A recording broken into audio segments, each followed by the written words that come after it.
भाजपा की सर रणनीति की सोच फिर क्या वो होगी? रणनीति ही अभी रहने वाली है। हाँ, अभी वो सपना ही है कि कोई मुख्यमंत्री वो अपना बना दे, ऐसा कहीं आगे आने वाले फ्यूचर में भी दिख नहीं रहा है। था तेजस्वी यादव सदन में खड़े होकर बोले थे कि डिप्टी चीफ मिनिस्टर कोई संवैधानिक पद है क्या?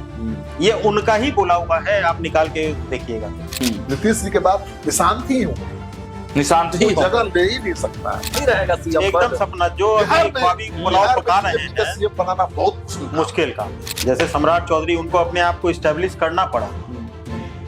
निशांत वो ऑलरेडी इस्टेब्लिश्ड है। अभी भी आपको भरोसा है कांग्रेस पे? हाँ बिल्कुल, कांग्रेस सिस्टम लालू जी को छोड़ देगी, खड़ी हो जाएगी। ब्लैकमेल कौन किसको किया? हाँ, ये भी राजद कांग्रेस को किया कि कांग्रेस राजद को किया? दोनों ने एक दूसरे को किया और इसी में उनका नैया डूब गई।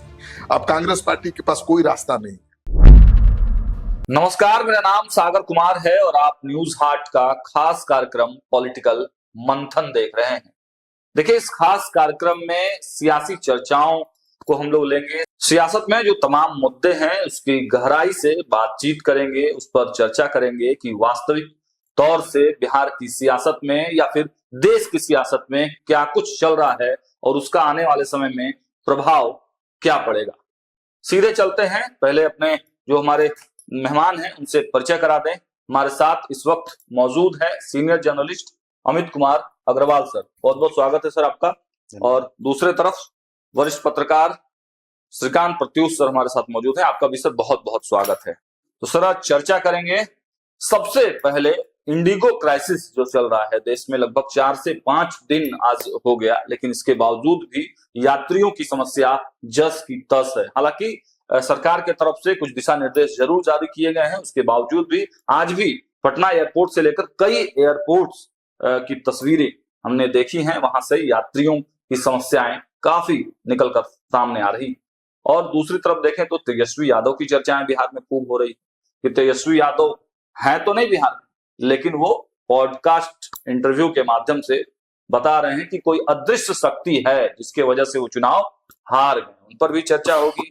चर्चा जो भव्य जीत हुआ है एनडीए की, 200 से अधिक सीटें एनडीए ने जीती हैं, आखिर जीत का सेहरा किसके सर पे बंधेगा? और सबसे अंतिम में हम लोग चर्चा करेंगे कि आखिर मुख्यमंत्री नीतीश कुमार के बाद कौन? तो सबसे पहला सवाल मेरा सर से ही है, सर एक्सपर्ट भी हैं अमित सर।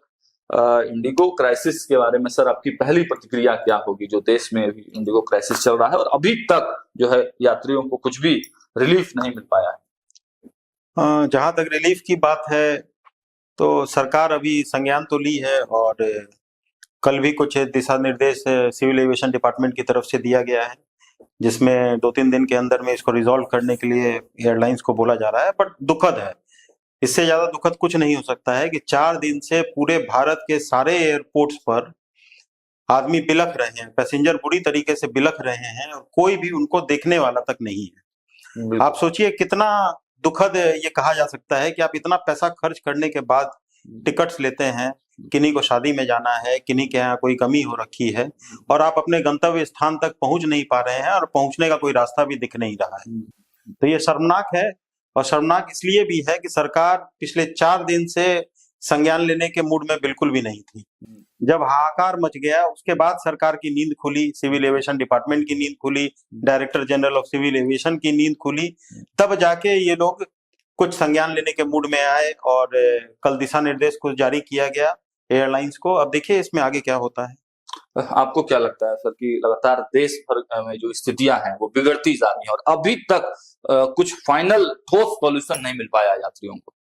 देखिए, मुझे लगता है कि मुनाफे की सीमा तय होनी चाहिए। उसी की जड़ में सारी समस्याएं हैं। मुनाफा की सीमा तय हो जाए कि अधिकतम मुनाफा कितना, तो ये सब खेल नहीं होगा।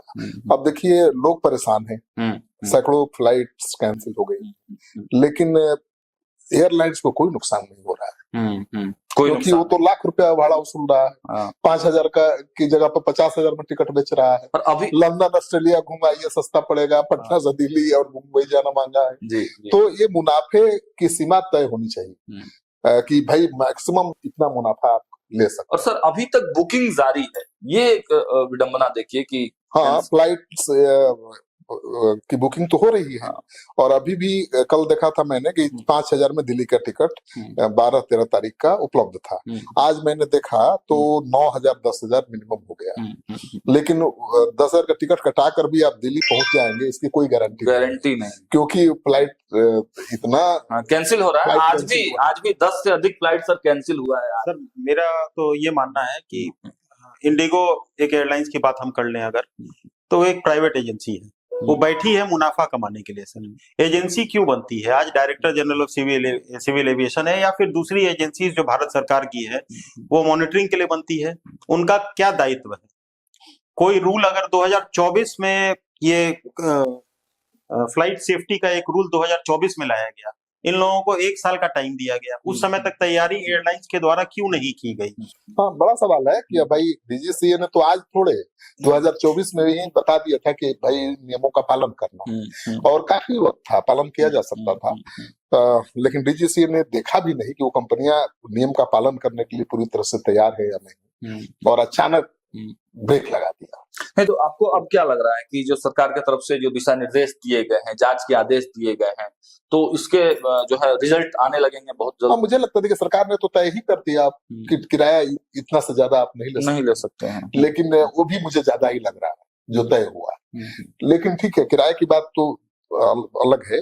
मैंने कि लोगों की समस्याएं कब तक रहेंगी, तो मुझे लगता है कि लंबा कीजिए। हजारों फ्लाइट्स कैंसिल हुई हैं और लोगों को कितना नुकसान हुआ होगा। किसी को अस्पताल जाना है, किसी को कॉम्पिटिटिव एग्जाम देना है, किसी को बहुत जरूरी काम से जाना है और वो नहीं जा सका, उसका हर्जाना कौन देगा? दुबई के एक यात्री थे जो जा नहीं पा रहे थे, वो कह रहे थे कि मेरा वीजा का एक टाइमलाइन है, एक डेट है, तो अगर ज्यादा डिले होगा, ये लोग 10 तारीख का डेट दे रहे हैं, तो क्या लग रहा है कि सर 10 दिसंबर के बाद ही सब ठीक हो पाएगा या फिर और ज्यादा खींचेगा ये? नहीं, जहां तक मतलब मेरा मानना है कि बहुत लंबा ये खींचने देंगे नहीं, सरकार भी खींचने नहीं देने वाली है, और ये कंट्रोल्ड चीज थी जो प्रोपगेट करके इसको बढ़ाया गया था, मेरा ये मानना है।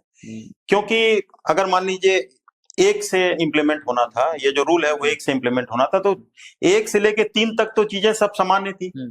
3 के बाद एक ही दिन में इतना हुआ पुआ की स्थिति कैसे बन गई? एक दिन में कैसे बन गई? और एक दिन में ही हजार फ्लाइट और 800 फ्लाइट और 700 फ्लाइट कैंसिल कैसे होने लग गई? ये सबसे पहले सोचने वाला बात है। तो ये एयरलाइंस के कंट्रोल में ये था, मेरा ये मानना है। और अब एयरलाइंस के ऊपर संज्ञान लिया गया है, तो ये सब चीज को 2 से 3 दिन में स्ट्रीमलाइन कर लेगी। अभी भी सुनने में आ रहा है कि काफी चीजें स्ट्रीमलाइन हो गई है, फ्लाइट्स की कैंसिलेशन कम हो गई है, अब पहले से कम फ्लाइट कैंसिल हो रही है, तो ये 2-3 दिन के अंदर में ऐसा लगता है कि सामान्य हो। लेकिन श्रीकांत सर, ये सवाल तो है ना कि आखिर इंडिगो पर इतनी डिपेंडेंसी क्यों 60-65% फ्लाइट्स हैं केवल इंडिगो? और एयरलाइंस को अलाउ करना चाहिए, ज्यादा से ज्यादा एयरलाइंस है। आप देखिए, पटना से कहीं भी जाना है आपको तो सबसे ज्यादा किराया।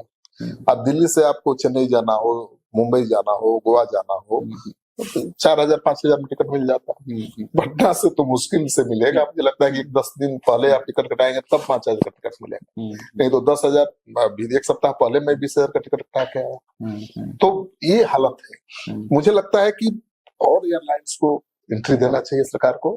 एक ही एयरलाइन पर बढ़ेगा निर्भरता। सर सवाल तो ये भी उठता है ना, आज 65-70% के शेयर के ऊपर इंडिगो एयरलाइंस बैठी हुई है, तो सरकार आंख बंद कर रखी थी क्या? ये मोनोपोली कितने दिन कैसे डेवलप करने? बिल्कुल, कहीं ना कहीं व्यवस्था में खानी है भाई। कहीं ना कहीं सरकार भी किसी न किसी को फेवर करती है, नहीं तो एयरलाइंस कंपनियों की कमी थोड़े है।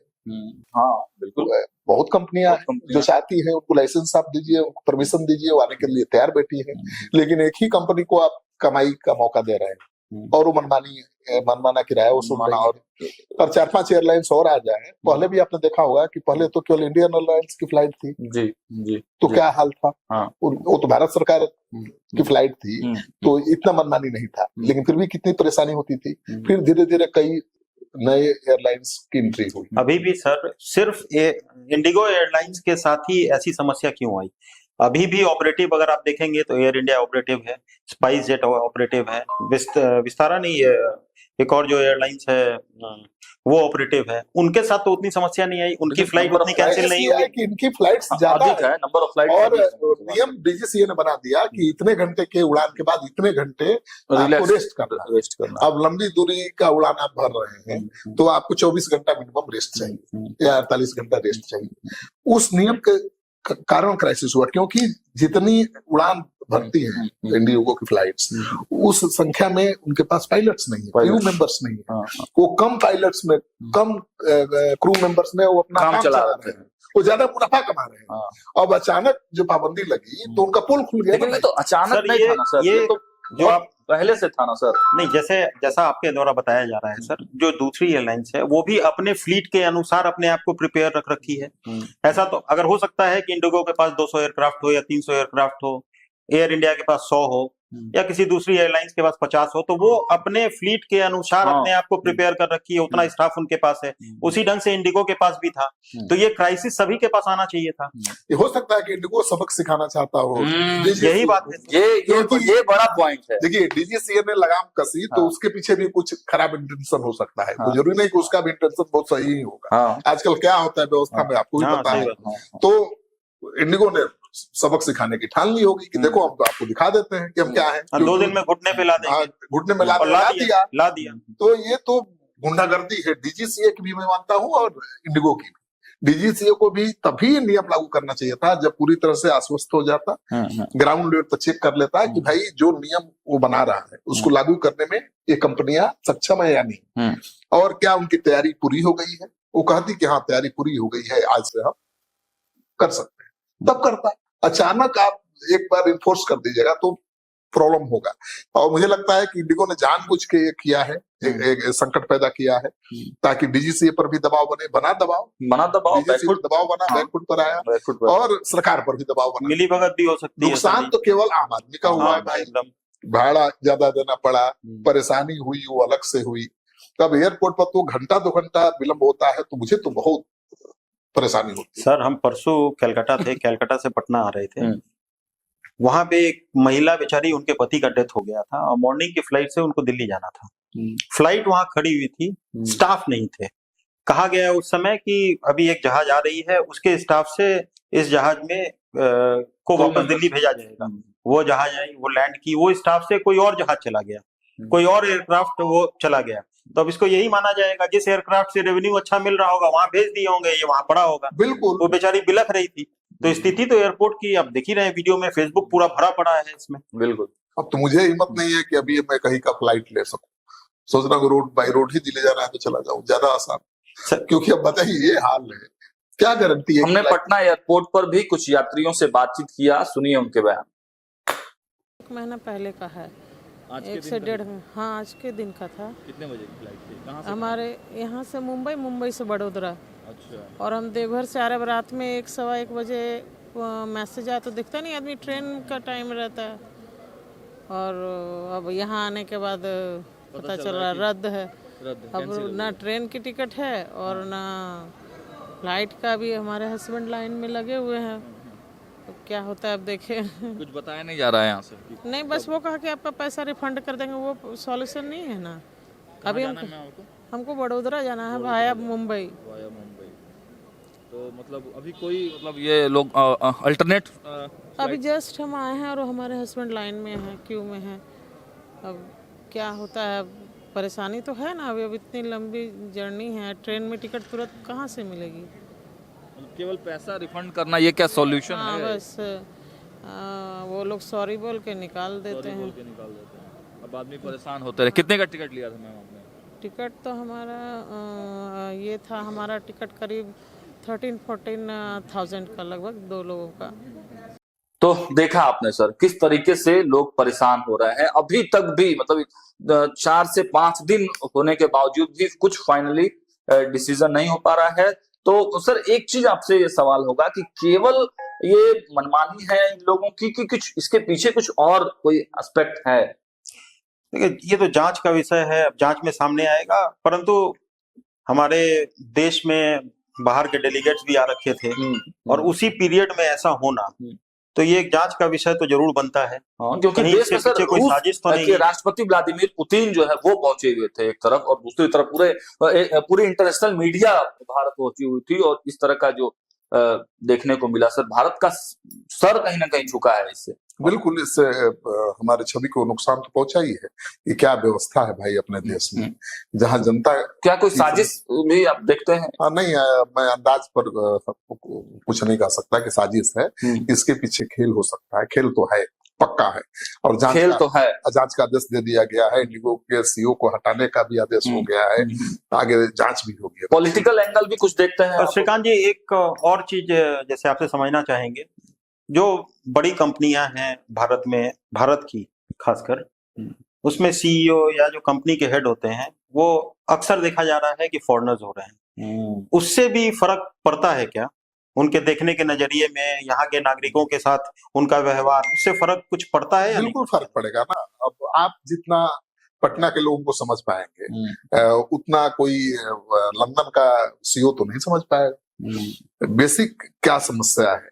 और जो हमारे यात्री हैं और इंग्लैंड के यात्री हैं, उनके मेंटालिटी में, उनके तरीके में भी बहुत फर्क है, उनके सोच के तरीके में, उनके काम करने के तरीके में। तो मुझे लगता है कि सीईओ तो वही का होना चाहिए जहाँ की कंपनी है, क्योंकि वो ठीक समझता है, अपने देश को समझता है, अपने देश के लोगों को समझता है, और वो बहुत टैक्टफुली हैंडल कर सकता है इस तरह के क्राइसिस को। और बाहर का आदमी सीईओ क्या हैंडल करेगा इस तरह के क्राइसिस? अगर अचानक आ भी जाए, दिमाग तो में हैंडल ही नहीं कर पाएगा। श्रीकांत जी, दिमाग में बहुत कुछ आता है। जैसे अभी जो इंडिगो के सीईओ हैं, वो जहां तक पढ़ रहे थे हम, वो नीदरलैंड से हैं, और नीदरलैंड का रिलेशन बहुत अच्छा रशिया से नहीं है, ऐसा पढ़ने में आया है। अब तो कारण इस तरह की बातें आएंगी, लेकिन मुझे नहीं लगता है कि वो एंगल इसमें फिट होगा। ये बहुत बड़ी बात हो जाएगी अगर ऐसा है तो, और मुझे लगता है कि ऐसा नहीं होगा। इसमें बस खेल है डीजीसीए और इंडिगो के बीच के ईगो की लड़ाई है। पॉलिटिकल एंगल भी कुछ इसमें है ना, मुझे नहीं दिखाई दे रहा है।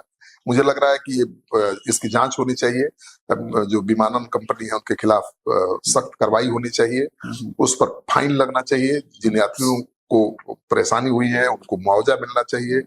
और 10,000 का 5,000 का टिकट कटाया था, फ्लाइट कैंसिल हो गई, नया टिकट कराइए, 25,000 में कराइए। क्यों? जिसने जितने का टिकट लिया था उसी रेट पर उसको आगे यात्रा करने की अनुमति होनी चाहिए। मुझे सिविल एविएशन मिनिस्टर है, उनका बहुत ज्यादा मतलब एक्टिवनेस नहीं दिखा है इस पूरे मामले को लेकर, आपको क्या लगता है सर?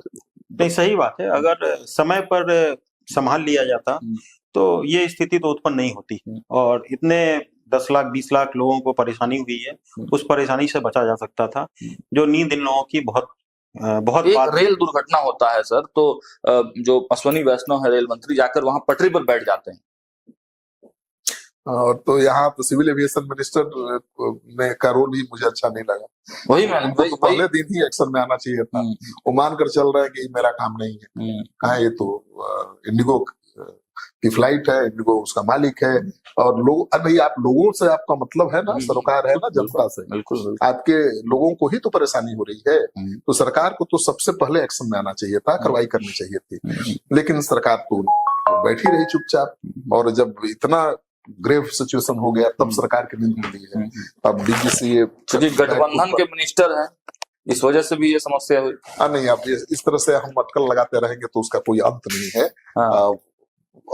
जो सीधे दिखे कारण, उस पर ही चर्चा करनी चाहिए, क्योंकि इस तरह से अटकल तो गाज किस। परंतु एक चीज तो जरूर मेरे दिमाग में आता है, होना चाहिए sir. Director general of civil aviation है, और ये संस्था में आप अगर देखेंगे तो जितने भी हेड है डीजीसीए, मतलब डायरेक्टर जो होते हैं या फिर उनके नीचे एडिशनल डायरेक्टर वगैरह होते हैं, वो सारे पायलट्स होते हैं।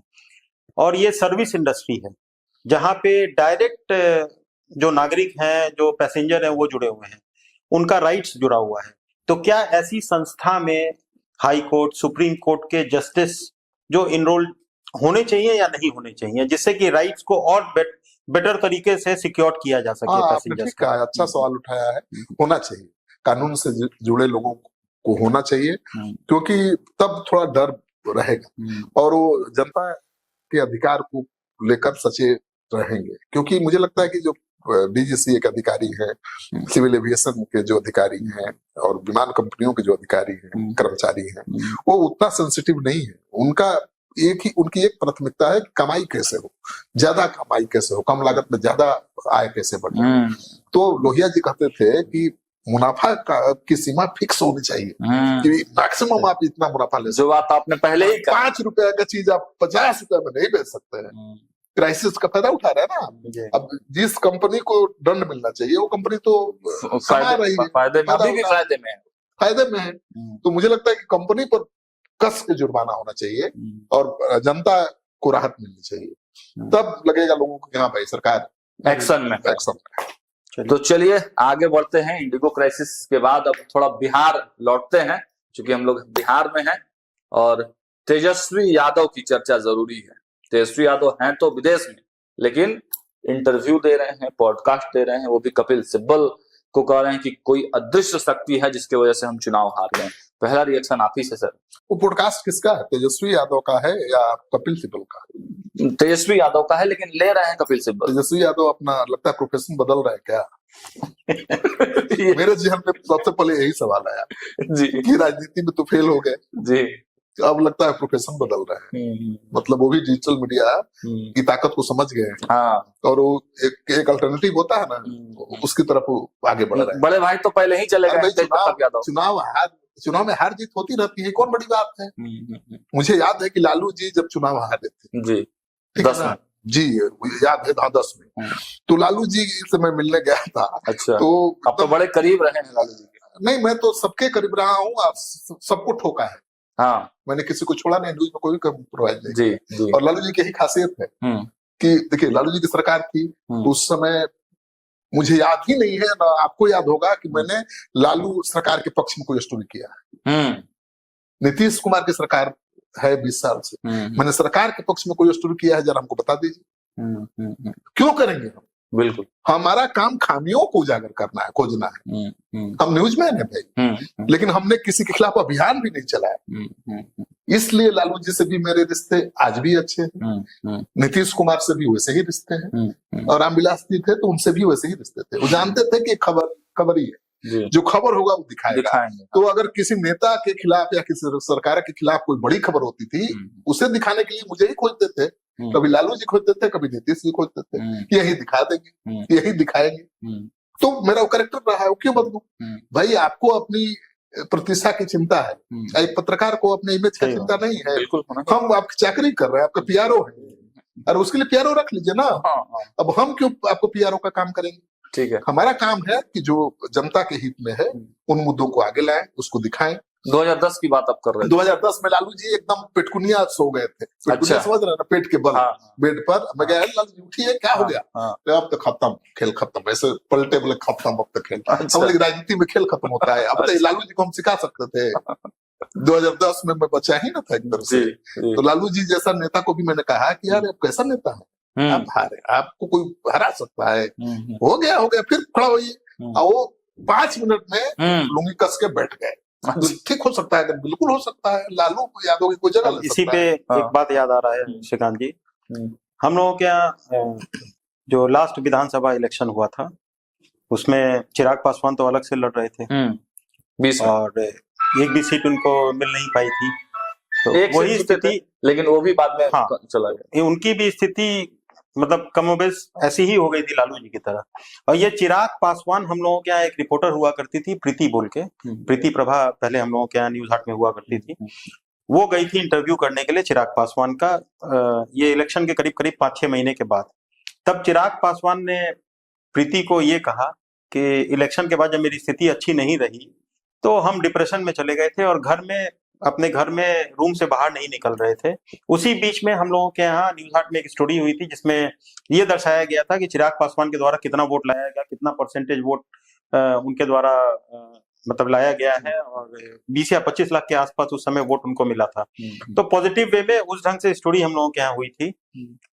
तो चिराग ने कहा कि वो स्टोरी उनकी माँ ने देखा और वो ले जाके चिराग को दिखाई कि तुम्हारा सोचने का एंगल और जो दूसरे वहां पे बिहार में जो तुम्हारे फॉलोअर है उनके सोचने का एंगल देखो कैसा है।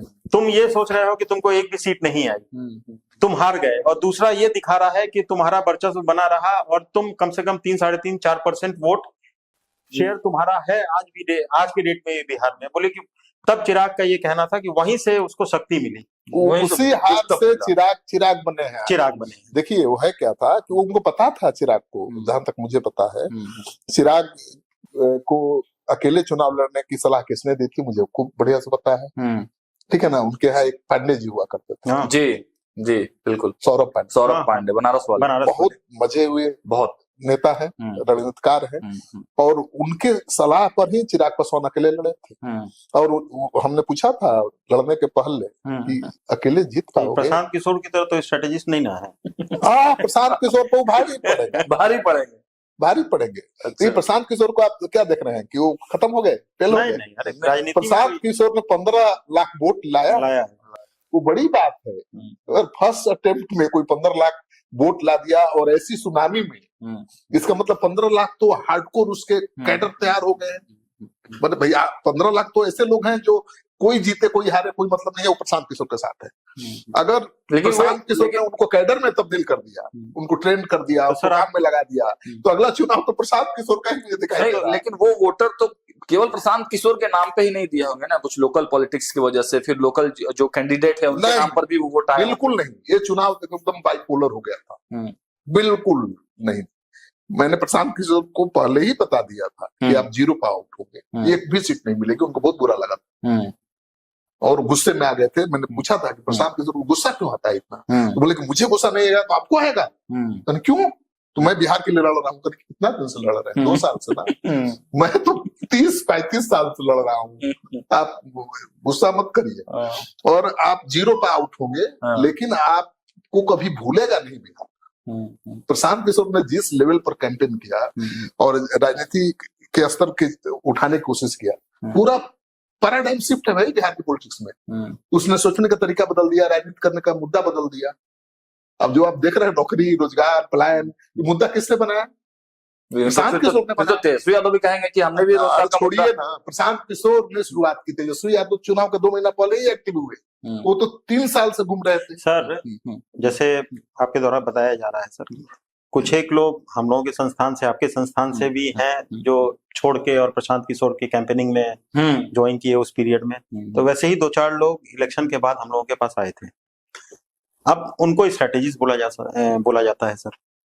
उनका ये कहना था, जो डेटा उनको दिया जा रहा था उनके टीम मेंबर के द्वारा डिस्ट्रिक्ट लेवल पे या फिर विधानसभा वाइज, वो डेटा में 2 करोड़ मेंबर बन गए, 1.5 करोड़ मेंबर बन गए, 1 करोड़ मेंबर बन गए।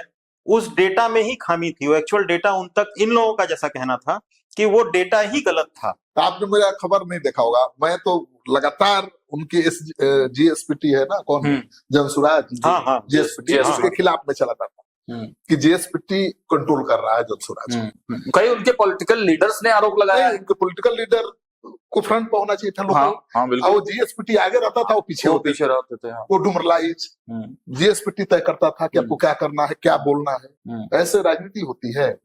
भूल उन्होंने बहुत की है।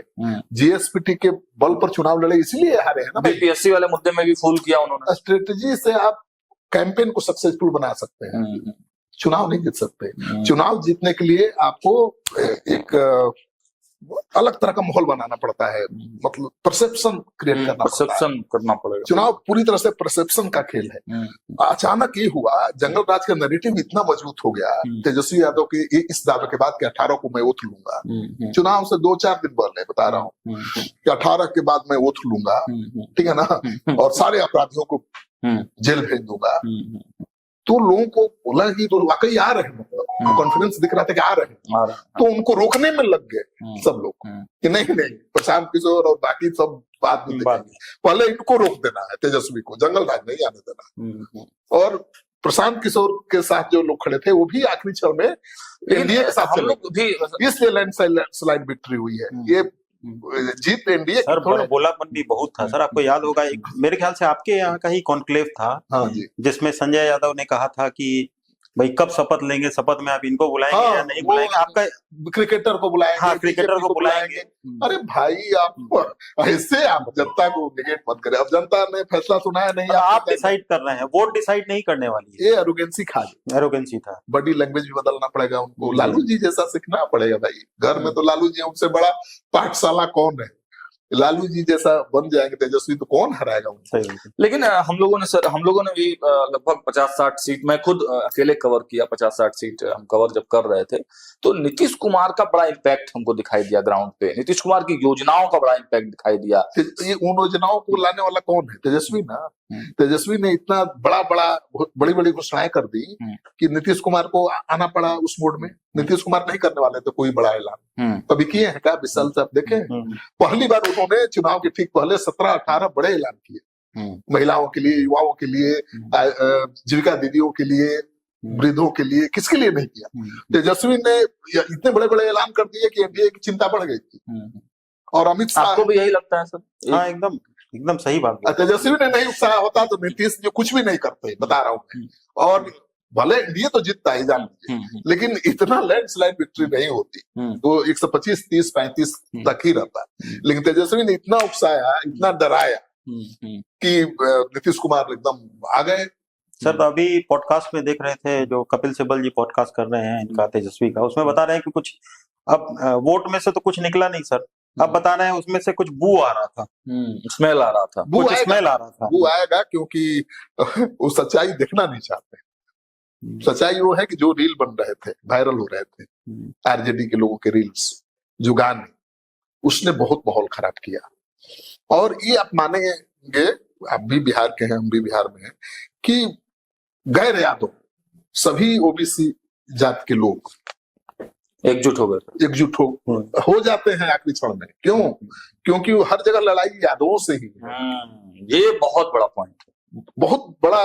ये लास्ट मोमेंट पे क्या हुआ कि जो एनडीए सपोर्टर हैं वो एक जगह कंसोलिडेट हो गए, बिल्कुल, और इधर वाले एक तरफ हो गए। नहीं, जो तेजस्वी के साथ भी जा सकते थे वो भी हो गए, क्योंकि लोकसभा में तेजस्वी ने प्रयोग किया था, ओबीसी को बहुत टिकट दिया, कुशवाहा को दिया ना, इसका फायदा भी मिला उनको। लेकिन वो लोकसभा में चुनाव था। बिहार की सरकार बननी है, उसमें तेजस्वी की सरकार बने और यादव लाठी लेकर तांडव करे रोड पर, ये कोई गैर यादव नहीं चाहेगा। एक सवाल, और इससे सर आप इससे भी इत्तेफाक रखते हैं क्या, जो राहुल गांधी के साथ यात्रा में ये कंटिन्यू लगे रहे, उससे भी कुछ फर्क पड़ा क्या? उससे भी डेंट इनको कुछ हुआ होगा?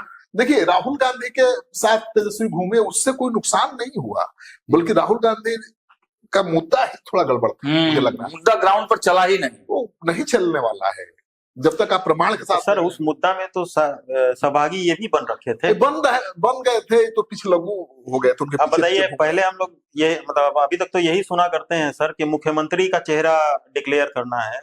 यहाँ पर महागठबंधन में मुख्यमंत्री छोड़िए, उप मुख्यमंत्री, मंत्री से लेके सबका चेहरा पहले ही डिक्लेयर करने में लगे। उसी से नुकसान हुआ ना। अब तो जैसे मुकेश सहनी को डिप्टी सीएम घोषित किया गया, ओवैसी ने क्या किया? मुसलमानों को क्या पैसे दिए कि देखो तुम 18% हो, तुम्हारे वोट से आरजेडी चुनाव जीतता है, और तुमसे दरी बिछवा रहा है, टिकट भी नहीं दे रहा है, और डिप्टी सीएम बना रहा है मुकेश। तो पूरा स्ट्रेटेजी फेलियर कहा जा सकता है सर। बिल्कुल, जो लोग बिहार को नहीं समझते हैं उन्होंने बनाया स्ट्रेटेजी, उसके चलते फेल हुआ। संजय यादव कितना बिहार को जानते, जरा हमको बता दीजिए। लालू यादव जी के साथ कौन कौन लोग रहते थे, और पब्लिक और नेता के बीच में बैरियर का भी काम कर रहे थे संजय यादव। बिल्कुल, किसी से संजय यादव नहीं चाहेंगे तो आप तेजस्वी मिल ही नहीं सकते, बात भी नहीं कर सकते। मैं बता रहा हूँ, लालू जी के बारे में कोई गारंटी ले सकता है कि लालू जी से हम मिला देंगे या नहीं मिला देंगे? लेकिन एक सवाल मेरे मन में है सर, एक सवाल आपसे हम जानना चाहेंगे कि कल तेजस्वी यादव ने कहा कि बिहार विविधताओं वाला प्रदेश है, जो स्थिति सीमांचल में है वो चंपारण में नहीं है, मतलब अलग अलग स्थिति है, शाहाबाद की अलग स्थिति है, अंग का अलग है, कोसी का अलग है।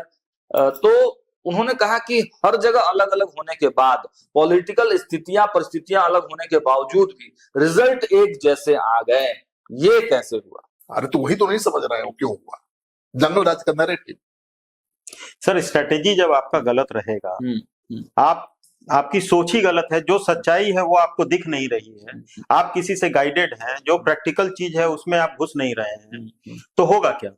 अब ये जब इलेक्शन ओवर हो गया, इलेक्शन खत्म हो गया, रिजल्ट आ गया, उसके बाद ये एफआईआर करने की बात कर रहे हैं जो गाना गा रहे हैं या जिन्होंने गाना गाया, आप उस समय क्यों नहीं खड़े तो होकर मजा ले अपोज रहे थे किए? मंच पर बैठ के। उस समय तो आपको बहुत अच्छा लग रहा था कि ये मेरे फेवर का चीज है, ये हमको फायदा देने वाला है। जब फायदा नहीं दिया तब आप अभी एफआईआर की बात कर रहे हैं। मतलब ख्वाबों की दुनिया में थे हाँ एकदम। देखिए, तेजस्वी यादव नैरेटिव बदलना चाहते थे कि भाई मैं आऊंगा तो लालू जी वाला, राबड़ी देवी जी वाला जंगल राज नहीं आएगा। हाँ। लेकिन वो दिखा हुआ नहीं, दिखा नहीं। कहा। अब लालू जी जाके रीतलाल यादव का प्रचार कर रहे थे, कहीं नहीं गए, लेकिन रीतलाल यादव के लिए रोड शो किया, अशोक, और वो भी हार गए। अशोक महतो को तेजस्वी यादव ने चुनाव उनकी पत्नी को लड़ाया। तो एक तरफ आप कह रहे हैं कि हम आएंगे तो सारे अपराधियों को जेल भेज देंगे, हम जंगल राज नहीं सुशासन को आगे टिकटों के बंटवारे में भी लगता है कि मतलब वो सामंजस्य नहीं बचा पाए। आरजेडी का एक नेता, मैंने ऑफ द रिकॉर्ड कैमरे पर नहीं, आप जाके बात करके पूछ लीजिए तो सीनियर नेता से, लोग क्या कह रहे हैं। तेजस्वी जी से नहीं मिल सकते बड़े बड़े नेता। तेजस्वी जी किसको हेलीकॉप्टर में लेके घूम रहे थे? मुकेश सहनी और एक युवा है, कोई दाढ़ी रखे हुए हैं, टोपी पहन के घूम रहे थे, कारी सोहेब एमएलसी है। क्या पहचान है उनकी, जरा हमको बता दीजिए। मुस्लिम उनके पास अब्दुल बारी सिद्दीकी जैसे नेता थे, उनकी जगह कारी सोहेब को लेकर घूम रहे थे। क्या मैसेज देना चाहते हैं? आप आईपी गुप्ता को लेकर घूम रहे हैं, आप मुकेश सहनी को लेकर घूम रहे हैं, क्या मैसेज देना चाहते थे आप? तो सर पारिवारिक विवाद था, वो भी कुछ कारण बन सकता है क्या? बड़ा फैक्टर होता, लेकिन मैं नहीं मानता हूँ, इसलिए कि टिकट के बंटवारे में किसी की नहीं चली, केवल संजय यादव की चली है, तेजस्वी यादव की चली है। तो परिवार में बहुत संयम बरता है। मुझे पता है कि रोहिणी की लड़ाई तेजस्वी से चुनाव के बहुत पहले हो गई थी, जब राहुल गांधी यात्रा पर आए थे। रोहिणी जाना चाहती थी, सोनपुर शामिल होना चाहती थी, सोनपुर से चुनाव भी लड़ना चाहती थी। नहीं, हाँ वो तो बात की बात है, वो यात्रा में शामिल होना चाहती, तेजस्वी ने अलाउ नहीं किया। वो लालू जी से लड़ी और फिर शामिल हुई। उनका ये मानना है कि उनको हराने में आरजेडी के नेता एमएलसी हैं सुनील सिंह, और वहां के एक विधायक हैं अवधेश राय या कोई है, पता नहीं, ध्यान नहीं आ रहा है नाम, कोई राय है। तो दोनों ने मिल करके रोहिणी को हराया। तो रोहिणी मान कर चल रही, सुनील सिंह तो काफी करीबी हैं परिवार, वही लेके घूम रहे थे रोहिणी को। लेकिन रोहिणी मान रही है कि तेजस्वी यादव, संजय यादव के कहने पे ये खेल हो गया जी। तो कई ऐसे इश्यूज है। बढ़ौरा शायद विधानसभा है जहाँ पे यादव जी हैं कोई, जो विधायक थे पहले, अच्छा, और बहुत प्रभावशाली है। उनके क्षेत्र में जाके देख लीजिए, रोहिणी को सबसे कम वोट आया। सुनील जी के गांव में जाके देख लीजिए कितना वोट आया जहां से आते हैं, ठीक है ना। तो रोहिणी मान कर चल रही है कि लोगों में हमको आ रहा है। आज भी सर फिर भी चुप रही हो, सरकार बन गई, सब कुछ बन गई, अभी भी रोना वही रोया जा रहा है सर। अभी भी राहुल गांधी के द्वारा वही रोना रोया जा रहा है। अभी भी तेजस्वी यादव, अभी आप देख रहे होंगे वो तो विदेश चले गए। अब अपने आप को एक्टिव रखने के लिए अभी अगर एक्स पे अगर चले जाएंगे तो कंटिन्यू एक्स किया, ट्वीट किया जा रहा है, तो ट्वीट नहीं बोला जाता है उसको, फिर भी एक्स के माध्यम से मैसेज पास ऑन किया जा रहा है। तो ये ऐसा दर्शाने का कोशिश कर रहे हैं कि हम नहीं हैं लेकिन हम हैं। वो ऐसे नहीं चलता है, ग्राउंड पे उतरना पड़ेगा। लालू जी जैसे लोगों के बीच रहते थे फिजिकली, वैसे रहना पड़ेगा लोगों, और अच्छे लोगों के साथ रहना पड़ेगा। आपका जो सर्किल है वो तय करता है, ठीक है, कि आप कैसे। अंतिम सवाल मेरा इस तेजस्वी वाले सेक्शन में यही रहेगा सर, कि एन मौके पर सब कुछ हो गया, हार गए, लेकिन बावजूद इसके तेजस्वी यादव आए विधानसभा में, भले ही मीडिया से दूरी बनाई, लेकिन जो व्यवहार उनका था वो चर्चा का केंद्र बना रहा। गले मिले, हाथ मिलाए, सबसे अच्छे से बातचीत कर रहे थे, अध्यक्ष को भी सहयोग किया। बावजूद इसके 2 दिन रहने के बाद तीसरे दिन गायब हो गए। सारे 2 दिन का जो किया कराया था सब पर पानी फिर गया। क्या लगता है आपको? मीडिया ने इतनी तारीफ कर दी उनकी। सर हम तो बोलेंगे संगत से गुण होत है, संगत से गुण जात जी। अब हमारे राहुल गांधी भी हैं, एक इलेक्शन करते हैं उसके बाद उनको विदेश जाना पड़ता है रिफ्रेशमेंट के लिए जी। तो अब जैसा संगत रहेगा वैसा ही। लेकिन मुझे लगता है कि राहुल में तेजस्वी में बहुत फर्क है। राहुल गांधी कांग्रेस पार्टी के बड़े नेता है, राष्ट्रीय पार्टी के, तेजस्वी यादव क्षेत्रीय पार्टी के नेता है। फिर भी राहुल गांधी तेजस्वी से ज्यादा मेहनत करते हैं। राहुल आपको, चाहे अपने विरोधियों को भले बेवकूफ लगते हो, मूर्ख लगते हो, मुझे तो बहुत सीधे और निश्चल लगते हैं। उनको राजनीति नहीं आती है, ये बात सच है। राजनीति नहीं आती है, वो तो एकदम। क्यों पड़े हैं सर इतने दिन से राजनीति में, जब नहीं आ रही है तो? लेकिन तेजस्वी यादव, लालू यादव तो कांग्रेस की छाती पर चढ़ के ही आए थे ना, यहाँ तक पहुंचे। अब कांग्रेस उनके सीने पर चढ़ करके वहां तक पहुंचेगी। आरजेडी की जगह कांग्रेस लेने वाली है, आप इंतजार करें, जो कांग्रेस की तैयारी है। मुझे अभी भी आपको भरोसा है कांग्रेस पे? हाँ बिल्कुल, कांग्रेस जिस दिन लालू जी को छोड़ देगी खड़ी हो जाएगी। वो लालू जी के साथ है इसलिए उसका खड़ी नहीं हो पा रही। वो लड़े एक चुनाव में खड़ी हो जाएगी, मैं कहाँ कहता हूँ। पिछली बार भी एक बार लड़ी थी चुनाव ना, 2 सीट 4 विधायक आए थे, उसको कंटिन्यू कर दी होती आज तो स्थिति बदल गई होती। तो मुझे लगता है कि कांग्रेस अब वो जगह लेगी जिस जगह पर लालू जी थे, अगर मेहनत की। कब वो समय आएगा सर, आपको क्या लगता है? हम तो इत्तेफाक नहीं रखते हैं सर, क्योंकि कहीं भी हिम्मत नहीं जुटा पा रही है कांग्रेस। इस पर तो अच्छा मौका था कांग्रेस के पास, बहुत बढ़िया मौका था, लेकिन कहीं हिम्मत नहीं जुटा पा रही है। बिहार में इससे बढ़िया मौका तो नहीं मिल सकता था कांग्रेस को। राहुल गांधी ने इतना यात्रा किया, उससे नेम फेम भी मिला, मीडिया अट्रैक्शन भी मिला, पूरे भारत में मीडिया अट्रैक्शन उनको मिला, लेकिन उसका लाभ तो नहीं ले पाया। अरे जब महागठबंधन के हाल खराब हो गया, बेहाल हो गया, जंगल राज का नैरेटिव इतना मजबूत हुआ कि आरजेडी 75 से 25 पे आ गई, तो कांग्रेस कहाँ आप उससे उम्मीद करते कि अच्छा करेगी। लेकिन जिस दिन कांग्रेस, लेकिन ये तो अच्छा मौका था ना सर, ये कांग्रेस के लिए अच्छा मौका था कि नहीं? बिल्कुल, क्योंकि राहुल गांधी खुद उतरे हुए थे, खुद उन्होंने रैलियां की थी। ठीक है, उनका मुद्दा नहीं चला। राहुल गांधी ने 3 बार बोला था कि अकेले लड़ जाओ, बोला अकेले लड़ जाओ, जी हाँ। लेकिन कांग्रेस में भी एक गुट है ना, अखिलेश गुट, जो समझा दिया कि अरे समय कहाँ है, अच्छा इसके लिए तैयारी करनी पड़ेगी, अकेले लड़ेंगे तो दिक्कत हो जाएगा। राहुल गांधी को लगा राजनीति नहीं आती। लालू जी से तो मिलना ही नहीं चाहते थे राहुल गांधी। अच्छा, सर इसमें ये समझ मिलवाया गया कैसे कैसे प्लान करके। तो सर इसमें ये समझ में नहीं आ रहा है कि ब्लैकमेल कौन किसको किया। राजद कांग्रेस को किया कि कांग्रेस राजद को किया? दोनों ने एक दूसरे को किया और इसी में उनकी नैया डूब गई। अब कांग्रेस पार्टी के पास कोई रास्ता नहीं। लालू जी की पार्टी के साथ रह के कांग्रेस कुछ खास नहीं करने वाली है।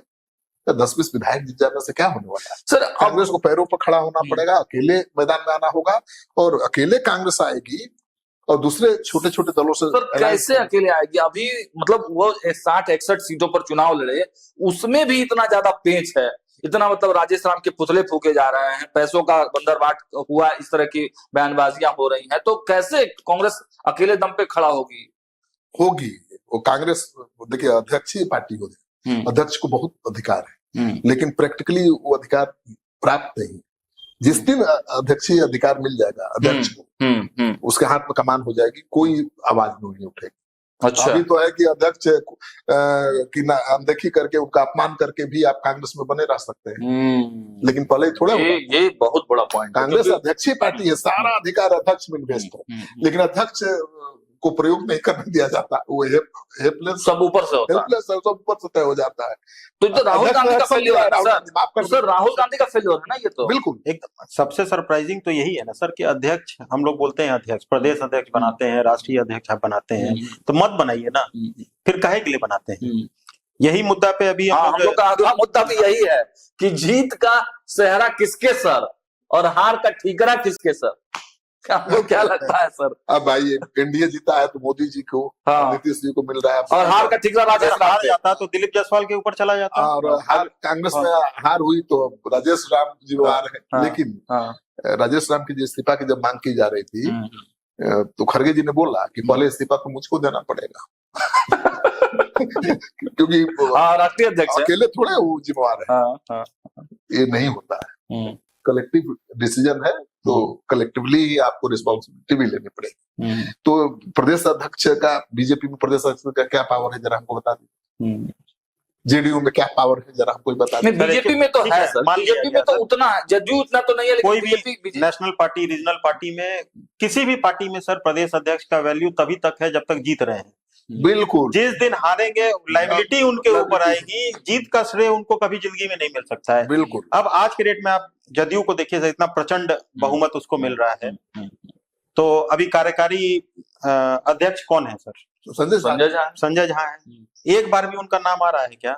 क्यों नहीं मिलना चाहिए क्रेडिट? नहीं मिलना चाहिए। संजय झा ने तो पूरा चुनाव लड़ा है। मुझे पूरा स्ट्रेटेजिकल जो है वो सारा संजय झा ने ही सारे फैसले लिए। हाँ, हाँ, रिलायंस को बरकरार रखने में भी उनकी अहम भूमिका है बहुत घेरने की कोशिश भी की और गई बहुत उसको, सर। समझदार है वो, बहुत समझदार और उनके रिश्ते बीजेपी से भी अच्छे हैं। इसी वजह से तो चला सर ये। तो अलायंस बहुत हाँ स्मूथ रहा और उसका नतीजा है कि आज एनडीए यहाँ खड़ा है। सर, आज के डेट में जो अलायंस है, ब्रिज का काम वो कर रहे हैं। बिल्कुल बीजेपी और जदयू के बीच में अगर कोई ब्रिज है तो वो संजय झा के रूप में है। बिल्कुल। देखिए, किसी के नाम पर चुनाव लड़ा गया हो, ठीक है, नीतीश कुमार मोदी के नाम पर चुनाव लड़ा गया, नीतीश कुमार के नाम पर ही वोट मिला है और मोदी जी के नाम पर। दो मुद्दा बहुत बड़ा था। हाँ, बिहार में बदलाव, मतलब सड़कें अच्छी हो गई है, बिजली दुरुस्त हो गई है, बिजली बिल में माफी हुई है, 5 किलो अनाज बहुत बड़ा मुद्दा था, बहुत बड़ा मुद्दा, बहुत ठीक है ना। बड़ा। गैस सिलेंडर 5 किलो अनाज हाँ, बहुत बड़ा फैक्टर था। हाँ। पेंशन बढ़ा दिया, वो बड़ा फैक्टर हो गया। और महिलाओं को जो 10,000 वो तो सोने पे सुहागा हो गया। तो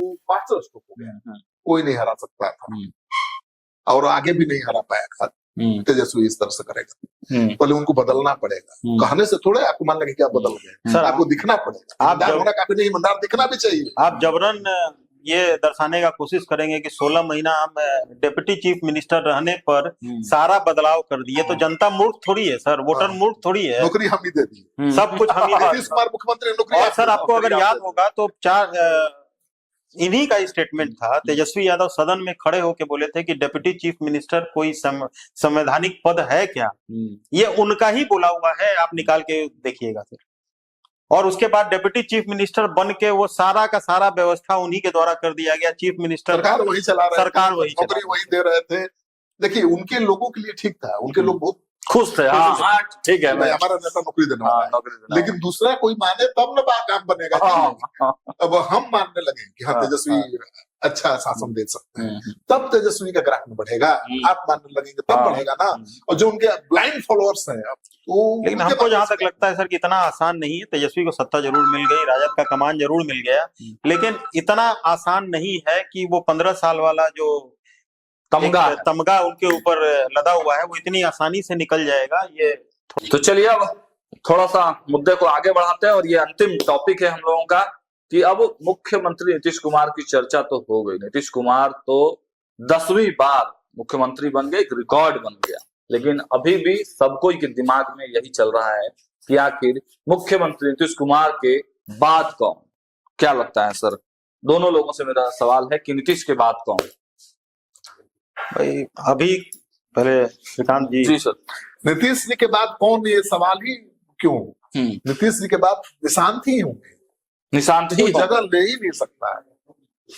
तो परिवारवाद की तरफ फिर बढ़ेगा, मतलब नीतीश कुमार तो इसके खिलाफ है। परिवारवाद की परिभाषा पता नहीं क्या है, लेकिन नीतीश कुमार अगर अपने बेटे को आगे खुद तो नहीं करेंगे, उनकी पार्टी करेगी, ये मजबूरी है। क्योंकि देखिए, बिहार के लोगों की मेंटेलिटी आप समझते हैं। बिहार के लोगों ने पशुपति पारस को बारिश माना, रामविलास पासवान जी का बिल्कुल नहीं माना, चिराग को ही माना एकदम, लालू जी के बेटा तेजस्वी, हाँ, उनको ही माना। नीतीश कुमार के बेटे को ही लाना पड़ेगा अगर उनका वोट बैंक इंटैक्ट रखना है, पार्टी को भी एकजुट रखना है। क्योंकि नीतीश कुमार को महिलाएं जानते हैं क्या कर रही थी? मैं गया था सर्वे में, बापू से मिलना था, मिल नहीं पाए। कौन बापू? बापू अब थोड़े हैं इस दुनिया में। नहीं, नीतीश बापू। अच्छा, तो नीतीश कुमार का कद कितना बड़ा है, बहुत बड़ा। हम भी महिलाओं में जिनको बना बापू, ऐसे थोड़े कोई किसी को आ देगा सर। ईमानदार छवि कोई बेदाग है एकदम, बिल्कुल भी। महिलाओं को उससे भी कोई मतलब नहीं है या बहुत ईमानदार है। महिलाओं को लगता है कि उन्होंने बहुत कुछ किया है और रियल में किया है सर। महिला आज अगर निकल कर सामने 10,000 रुपया देने से थोड़े नहीं, बिल्कुल महिलाओं के लिए कम नहीं किया। नहीं, तो क्लियर भी हो गया सर। कल संजय झा के जो एयरपोर्ट पे कुछ मीडिया वालों के बाइट में तो क्लियर कर रहे हैं कि इनके ऊपर डिसीजन है, निशांत के ऊपर कब ये करना चाहते हैं। और पहले उनकी शादी की तैयारी चल रही है, इंतजार करिए, आपको भी बढ़िया खबर मिलने वाली है। निशांत के लिए लड़की देखा जा रहा है। इस समय तो बहुत खबर चला सर, चर्चा हुआ, सरकारी बहुत प्रपोजल आ रहे हैं, बहुत प्रस्ताव आ रहे हैं। निशांत बाबू अभी भी मेंटली तैयार नहीं है शादी के लिए। वो थोड़ा आध्यात्मिक आदमी है, सीधे साधे हैं, पढ़े लिखे हैं। नीतीश कुमार की तरह काबिल मुख्यमंत्री साबित होंगे। जान लीजिए, नीतीश कुमार को मुख्यमंत्री होंगे जीत। और क्या लग रहा है आपको? निशांत को लाके डिप्टी सीएम बनेंगे? ये बड़ा स्टेटमेंट है सर आपका। अरे कोई भ्रम, निशांत जब भी आएंगे सीएम ही रहेंगे। लिख ये कर तो बड़ा स्टेटमेंट है सर, हाँ। आपको क्या लगता है? एकदम 100% जो श्रीकांत जी बोल रहे हैं इसमें कोई दाग मतलब नहीं है। भाजपा के लिए सपना ही रहेगा सीएम एकदम सपना जो बिहार अभी में ख्वाबी पुलाव बिहार में पका बीजेपी रहे का हैं, सीएम बनाना बहुत मुश्किल काम है। क्योंकि निशांत ही सीएम होंगे, लिख कर ले लीजिए, और निशांत नीतीश कुमार से योग्य सीएम साबित होंगे, ये भी जान लीजिए। सम्राट का क्या होगा सर?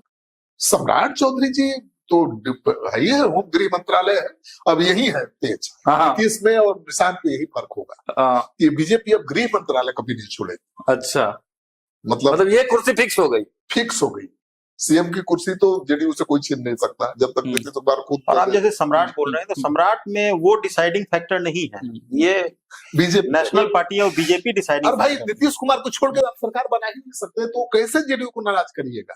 नीतीश कुमार के वोट बैंक को झटकने के लिए सब लोग फड़फड़ा रहे हैं। तेजस्वी यादव ने कम कोशिश की है, भाजपा भी तो बीजेपी कम कोशिश कर रही है, भाजपा भी तो अंदर अंदर जो है नीतीश कुमार के वोट बैंक के लिए काम अंदर कर अंदर रही है। नहीं खुल के कर रही है, हर समय प्रयास। हाँ, आप अगर देखेंगे तो पिछले 10 साल से प्रयास कर रही है। सम्राट चौधरी को क्यों बढ़ाया गया? सम्राट चौधरी को, प्रेम कुमार को, और भी कई है, पटेल, कृष्ण, मंटू पटेल को क्यों बढ़ा रही है बीजेपी? लेकिन नीतीश कुमार के उस वोट बैंक को जो उन्होंने 20 साल में 25 साल में बनाया है, कोर वोटर, उसको छीनना किसी के लिए आसान नहीं। आसान और निशांत को ही मिलेगा। वो निशांत आएंगे तभी वो डायरेक्ट साथ एक्सेप्टेंस रहेगा, आप मानिए। पर उस वोट को इंटैक्ट रखना है तो निशांत को लाना पड़ेगा। जैसे सम्राट चौधरी, उनको अपने आप को इस्टेब्लिश करना पड़ा। निशांत वो ऑलरेडी इस्टेब्लिश्ड है, बिल्कुल। वो जिस दिन भी वो सामने आएंगे उस दिन पूरा बिहार उनको आराम से एक्सेप्ट करने के लिए तैयार बैठा रहेगा। अभी तो नीतीश जी फिट दिख रहा है भाई, आप सबसे ज्यादा मेहनत करते हैं, वो अभी ठीक है, चिंता क्यों कर रहे हैं? निशांत तब आएंगे जब नीतीश। लेकिन भाजपा की सर रणनीति की सो फिर क्या वो होगी? रणनीति ही अभी रहने वाली है। हाँ, अभी वो सपना ही है कि कोई मुख्यमंत्री वो अपना बना दे, ऐसा कहीं आगे आने वाले फ्यूचर में भी दिख नहीं रहा है। बिल्कुल नहीं दिख रहा है। चलिए, तो देखिए आज का पॉलिटिकल मंथन कार्यक्रम यहीं पर समाप्त करते हैं, और निचोड़ जो निकला है वो बहुत ही कड़वा है। किसके लिए? भाजपा के लिए, कि भाजपा का अपना सीएम अभी कुछ सालों में बनना थोड़ा मुश्किल लग रहा है। बाकी और भी चर्चाएं हुई, लगातार न्यूज हाट पर खबरों का सिलसिला जारी है। देखते रहिए न्यूज हाट। बहुत बहुत धन्यवाद।